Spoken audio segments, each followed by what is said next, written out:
ठीक एक हफ्ते पहले आज की तरह मंगलवार का दिन था जब सूरजपाल जाटव उर्फ भोले बाबा के सत्संग के लिए उत्तर प्रदेश के हाथरस में पंडाल सजाया गया था और बाबा के चरणों की धूल लेने के लिए मची भगदड़ में 121 लोगों की जान चली गई थी। एक हफ्ते बाद हाथरस कांड की जांच करने वाली एसआईटी ने अपनी रिपोर्ट यूपी सरकार को सौंप दी है।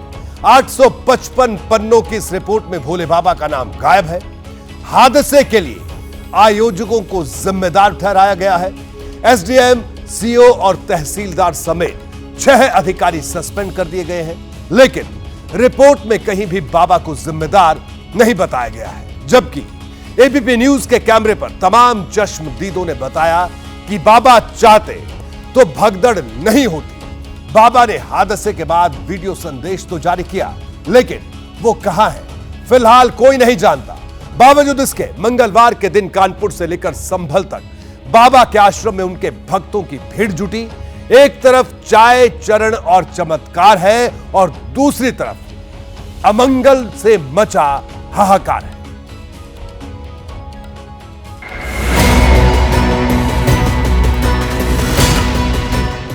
ये कोई केतली नहीं बल्कि रहस्यों से भरी एक पोटली है।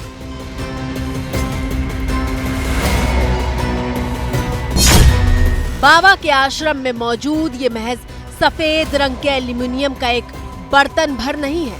ये बाबा के कथित चमत्कारी संसार के अलादीन का चिराग है।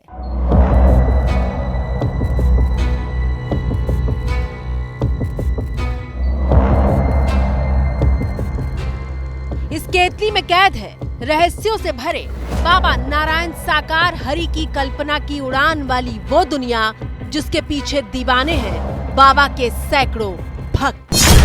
परमात्मा है और परमात्मा ही रहेंगे। ये जो जग से न्यारे हैं जिस सृष्टि की नारायण साकार। आपकी स्क्रीन पर मौजूद इस केतली के भीतर देश के लाखों लोगों का अंधविश्वास बंद है।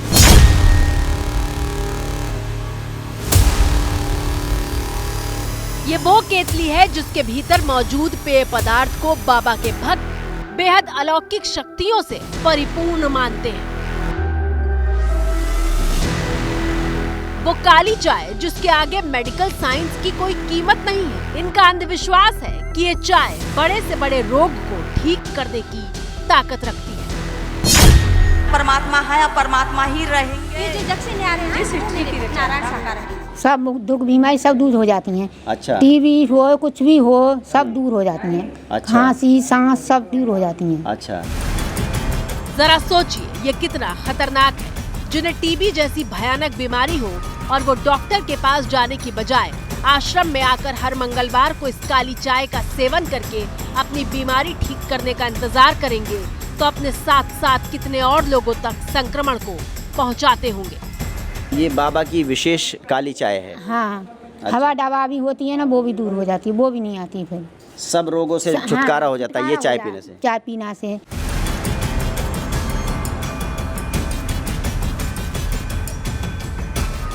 लेकिन भोले बाबा के भक्तों के लिए ये काली चाय अमृत प्रसाद है। एबीपी न्यूज संवाददाता मंगलवार के दिन संभल में बाबा के आश्रम पहुंचे तो देखा वहां गिने चुने लोग ही मौजूद हैं, लेकिन इनकी आस्था में कोई कमी नहीं आई थी। परमात्मा है और परमात्मा ही रहेंगे। ये जो जग से न्यारे हैं जिस सृष्टि की नारायण साकार है। इसके बाद हम आश्रम के अंदर रसोई में पहुंचे तो हमें लकड़ी के तख्त पर रखी कथित चमत्कारी चाय के दर्शन हुए।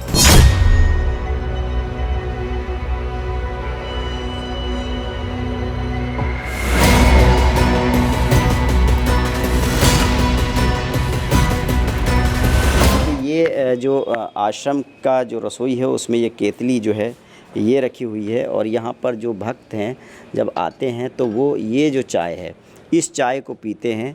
ये एक तरह का गिलोय का और नींबू का रस कह सकते हैं और ये यहाँ पर विशेष चाय है। जिस चाय का जिक्र हो रहा है वो ये चाय है कि जो बाबा काली चाय पिलाते हैं और उससे दुख दूर हो जाते हैं। बाबा के आश्रम की कथित चमत्कारी चाय भी विशेष चूल्हे पर ही तैयार होती है। आश्रम के सेवादार ही इस चाय को भक्तों के लिए बनाते हैं। इसमें कई चीज़ें पड़ी हुई हैं, 12-13 चीज़ भरी हुई हैं। अच्छा, क्या क्या पड़ता है? लौंग, हाँ काली मिर्चें हाँ और क्या नाम है वो दालचीनी और पीपरें, तेजपाल के पत्ते, अदरक, नींबू, काला नमक, गिलोय, अच्छा चाय की पत्ती, अच्छा तुलसी, अच्छा। ये पड़ती हैं। इस चाय में दूध नहीं पड़ता है? दूध नहीं पड़ता है इसमें। अच्छा हाँ। तो ये जो प्रसाद के रूप में दी जाती हाँ, है, प्रसाद के रूप में इससे क्या लाभ होता है? लाभ होता है जिसकी मतलब इसे पीने से बुखार कम हो जाते हैं। डॉक्टरों ने भी बताया, पीछे बताया डॉक्टरों ने कि इसको पियो तो तुम्हारे बुखार खत्म हो जाएंगे। भक्त इस काली चाय को अमृत रस कहते हैं। यहाँ भट्टी लगी हुई है, पूरी रसोई में हर तरफ बर्तन मौजूद है। इसी रसोई में भक्तों के लिए लंगर तैयार होता है। को हम दिखाना चाहेंगे कि यहाँ पर जो भट्टी है वो लगी हुई है, इस पर लंगर जो है वो तैयार होता है भंडारे का। और उसके अलावा एक तरफ और एक ये चूल्हा बना हुआ है और यहाँ पर चाय जो है वो विशेष तौर से सेवादारों को, भक्तों को, अनुयायियों को पिलाई जाती है। उत्तर प्रदेश के संभल के बाद आप चलिए सीधे आगरा, जहां हैरान कर देने वाली तस्वीरें सामने आई। आश्रम बंद है, लेकिन सीढ़ियों को महिलाएं अपने पल्लू से साफ करती हुई दिखाई दे रही थी। ये तस्वीर इस बात की गवाही है कि इतना बड़ा हादसा होने के बावजूद बाबा के प्रति अटूट आस्था में इंच भर का फर्क भी नहीं आया है। हम इस समय खड़े हैं आगरा सूरजपाल और उर्फ भोले बाबा का ये वही आश्रम है। यहाँ पे बताया जाता है कि मंगलवार को यहाँ दरबार लगता है और यहाँ आप देख सकते हैं इनके सेवादार हैं, जो अनुयायी हैं वो आके यहाँ पे माथा टेक रहे हैं। और सुबह से ये तांता लगा हुआ है भक्तों का भोले बाबा के। और हम देख रहे हैं यहाँ महिलाओं की तादाद ज़्यादा है। हमने आके यहाँ रियलिटी चेक किया तो हमको पाया कि यहाँ पे लगभग 100 महिलाएं से ज़्यादा महिलाएं दर्शन हो चुकी हैं। ये देख सकते हैं आप किस तरीके से महिलाएं यहाँ पर अपने साड़ी के पल्लू से इसकी सफाई कर रही हैं। मंगलवार का दिन खास है क्योंकि बाबा हर मंगलवार को ही अपना सत्संग करता था। हमने जब आगरा में आश्रम के दरवाजे पर माथा टेकने आई महिलाओं से बात की तो बाबा की तरफदारी करते हुए वो गरजने लगी। यहाँ नमन करने आते हैं अपने प्रभु के लिए, इष्ट देव के लिए, नारायण शाकर हरि के लिए। ये बताए उनका क्या दोष था? दोष क्या था? अपन दोष ही है जो उन्होंने किया है। उन्होंने छल किया है, उनका रिजल्ट आएगा दूध का दूध, पानी का पानी होगा। मेरे नारायण शाकर हरि करेंगे। पूरा ब्रह्मांड के नायक है, इनके अलावा कोई नहीं है। लेकिन जिन परिवारों ने भगदड़ में अपनों को खोया है वो बाबा के चमत्कार पर सवाल उठा रहे हैं। इसमें सर जी प्रशासन का तो कोई दोष नहीं है, शासक का दोष है। क्योंकि अभी तक जो है बाबा के ऊपर कोई एफआईआर नहीं हुई। बाबा किस बात का है? बाबा होता तो वहीं पे जो है जितने भी मृत्यु हुई तो वहीं जीवित होते। विनोद कुमार के परिवार ने भगदड़ में 3 सदस्यों को खोया। विनोद कुमार की मां, पत्नी और बेटी की भगदड़ में मौत हो गई और अब ये परिवार गुनाहों का हिसाब मांग रहा है। ये नहीं है कि ये सस्पेंड हो गई तो बहुत बड़ा काम हो गया, कोई काम बड़ा नहीं है। बाबा नहीं पकड़ा गया तो फिर कोई काम नहीं है, ये सब बेकार है। संतुष्टि उसी दिन आएगी जब बाबा सामने आएगा और अपने बयान देंगे कि क्या हुआ, कैसे हुआ, क्यों अपने भक्तों के लिए वो आगे क्यों नहीं आए अभी तक। आखिरकार 1 हफ्ते से 2 हफ्ते हुए चले जा रहे हैं, बाबा कहाँ है अभी तक। तो सुना आपने, पीड़ित परिवार इंसाफ मांग रहे हैं। जिन लोगों ने अपनी मां, पत्नी और औलाद को खोया है वो बाबा को कटघरे में खड़ा कर रहे हैं। एबीपी न्यूज के कैमरे पर चश्मदीदों से लेकर पीड़ित परिवार तक ऐसी कई आवाजें हैं जो वजह गिना रही हैं और बता रही हैं कि बाबा से सवाल क्यों होने चाहिए। बावजूद इसके भोले बाबा से कोई सवाल क्यों नहीं? सिर्फ छोटे लोगों को नापकर क्या बड़े चेहरे को बचाया जा रहा है? क्या बाबा का नाम न लेने के पीछे वोट बैंक की राजनीति है? बाबा का असली नाम सूरजपाल जाटव है और इस नाम के साथ कई बातें भी जुड़ी हुई हैं। क्या इसलिए कोई भी राजनीतिक पार्टी खुलकर बाबा के खिलाफ बयान नहीं दे रही है? इस सवाल का जवाब भी पूछेंगे, लेकिन पहले देखिए वो चश्मदीद जो घटना के वक्त पंडाल के भीतर मौजूद थे और भगदड़ क्यों और कैसे मची, ये सब कुछ वो अपनी आंखों से देख रहे थे। वो 2 जुलाई की मनहूस तारीख थी जब सैकड़ों महिलाएं और बच्चे बदहवास होकर भागती भीड़ के पैरों के नीचे कुचलकर मारे गए थे। अभी तक जो है बाबा के ऊपर कोई एफआईआर नहीं हुई। बाबा किस बात का है?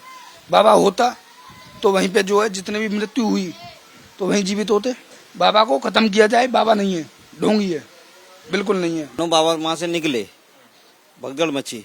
जब मालूम उन्हें पड़ा, ऐसी बात नहीं उन्हें मालूम नहीं पड़ा, तो बाबा को आना चाहिए, नहीं आना चाहिए। अब जब बाबा वहाँ पे आए नहीं तो भैया उनको दोषी माना जाएगा, जो अपने आप को भगवान कहते हैं। 2 जुलाई को 121 मौत हो गई, अस्पताल लाशों से पट गए। लेकिन एक हफ्ते बाद एसआईटी ने जो रिपोर्ट उत्तर प्रदेश सरकार को सौंपी है, उसमें बाबा को क्लीन चिट मिलती हुई दिखाई दे रही है। एसआईटी रिपोर्ट में लिखा है, साजिश से इनकार नहीं है, पर गहन जांच की जरूरत है। आयोजकों की लापरवाही से हादसा हुआ है। भीड़ को आमंत्रण देने के बाद पर्याप्त इंतजाम नहीं किए गए। स्थानीय पुलिस और प्रशासन ने आयोजन को गंभीरता से नहीं लिया। लेकिन हाथरस कांड को लेकर एफआईआर से लेकर एसआईटी की रिपोर्ट तक कहीं बाबा का नाम नहीं है। ले रे के बाबा पे लाखों वोट है, वोट को चक्कर है जे सबरो, जे वोट चाहिए हरे के बाबा को। जब बाबा है का है, बाबा को जितने को नजर है उतनी वोट चलो जातु है, जासू बाबा ना आरो चक्कर में। हाथरस कांड के 4 दिन बाद तक बाबा लापता रहे और फिर अचानक उनका वीडियो संदेश सामने आया। 2 जुलाई की घटना के बाद बहुत ही व्यथित हैं। प्रभु हमें बस संगत को इस दुख की घड़ी से उबरने की शक्ति दें। और अब एबीपी न्यूज आपको बारी बारी वो वजहें बताने जा रहा है जो बाबा की भूमिका पर सवाल उठाती हैं। पहली वजह, चश्मदीदों के मुताबिक बाबा ने मंच से कहा था कि उनके चरणों की धूल हर तरह के दुख दर्द को दूर कर देगी, और यही बात भगदड़ की वजह बनी। भोले बाबा जो हैं, जो सूरजपाल भोले बाबा जी हैं, उन्होंने मंच से ये कहा कि मेरी चरण रज से आपके सभी कष्ट दूर हो जाएंगे, आपकी सभी विपदा दूर हो जाएंगी। तो जब वो निकल के गए तो उनकी इस बात को लोगों ने, महिलाओं ने और पुरुषों ने जो सुना, तो उनकी चरण रज लेने के लिए पीछे पीछे भीड़ चली। भीड़ जब चली तो वहां के सेवादारों ने डंडा से उनको रोकने का प्रयास किया। जब डंडा से उनको रोकने का प्रयास किया तो पीछे इधर से इन्होंने प्रेशर लगाया, पीछे से जब भीड़ का प्रेशर पड़ा तो वो डंडे फंडे से हट गए और भीड़ मतलब बेकाबू हो गई और वो एक दूसरे को चढ़ते हुए निकल गए और भोले बाबा वहां से चले गए। दूसरी वजह, बाबा के सत्संग के लिए 80,000 लोगों के जुटने की इजाजत ली गई, लेकिन वहां 2.5 लाख से ज्यादा की भीड़ पहुंची थी। बावजूद इसके बाबा की आर्मी ने पुलिस को चार्ज नहीं लेने दिया। अगर बाबा के सेवादार पुलिस को पंडाल में व्यवस्था संभालने देते तो शायद हादसा टल सकता था।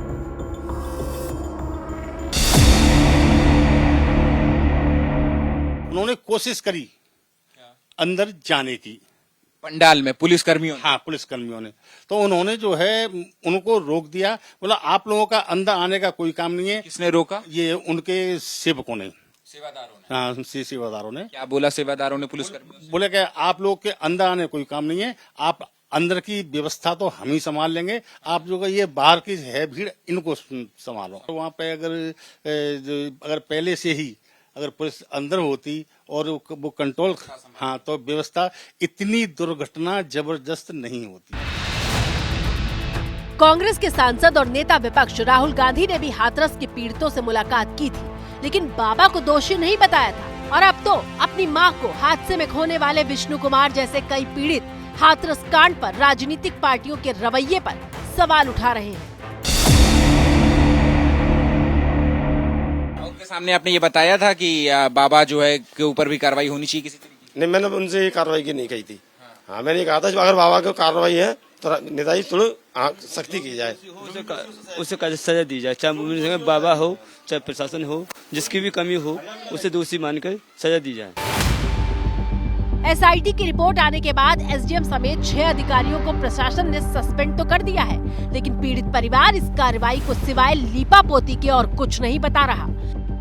सर ये तो लीपापोती हो रही है सर, मेरी नजर में तो ये तो ये तो नहीं, क्यों कि बाबा को लाना चाहिए ना था, बाबा के साथ उस बाबा को देखना चाहिए।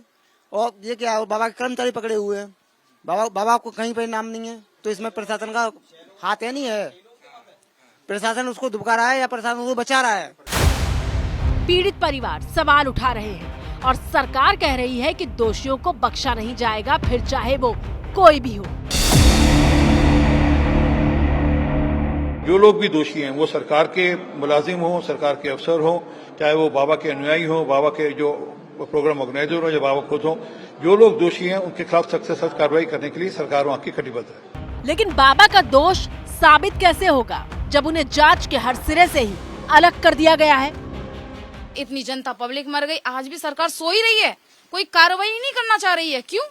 क्योंकि बाबा पैसा वाले ज्यादा है कि मतलब आस्था ज्यादा बढ़ गई है बाबा के ऊपर सब लोगों की। यहाँ राजनीति का ये चल रहा है जो खेल, वो सबको दिख रहा है। अगर राजनीति का खेल नहीं होता तो बाबा अब तक कब का गिरफ्त में होता। क्यों? क्योंकि ये वोट बैंक बना रखा है भोले बाबा, ताकि ये जिससे कह देगा अपनी जनता से कि हाई इसके लिए वोट दे दिया जाए तो वोट उसी की तरफ जाता है इसका, इसीलिए उसको पकड़ा नहीं जा रहा होगा इसी वजह से। बस हाथरस हादसे में पुलिस ने अब तक 11 लोगों को गिरफ्तार किया है। इसमें हाथरस वाले कार्यक्रम के मुख्य आयोजक सहित कई सेवादार भी शामिल हैं। लेकिन चौंकाने वाली बात यह है कि अब तक इस मामले में बाबा से पुलिस ने कोई पूछताछ ना तो जांच के सिलसिले में और ना ही जानकारी के सिलसिले में की है। देखिए, कायदा तो कहता है कि जितना बड़ा नाम और पहचान है, बाबा को खुद आकर जांच में सहयोग करना चाहिए था। जिन भक्तों ने बाबा मानकर पूजा और फिर अपनी जान गंवाई, उनके परिवार से मिलकर सांत्वना उनको देनी चाहिए थी। लेकिन बाबा गायब है,